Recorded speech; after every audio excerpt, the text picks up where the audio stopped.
Welcome to the banker lamp. Please enjoy the video. You have a single 8, 5x11 or A4 sheet. Heavier paper gives more momentum. First, fold the paper exactly in half lengthwise and press a crisp crease. Open it back up so the center line guides you. Next, fold the two top corners into the center line so the nose becomes sharp and aligned. You want symmetry. Small misalignments change flight. Once done, press each fold firmly to create rigid panel edges that help the dart slice. Now refine the nose by folding each new top edge into the center line once more. This makes a slim, heavy front that keeps the dart stable.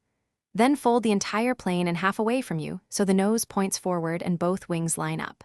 From the center crease, fold each wing down about 1/2 inch to form sharp, even wing edges. Make sure both wings mirror each other.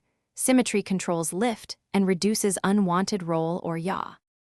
Finish by checking nose alignment and wing symmetry. Small tweaks change performance a lot.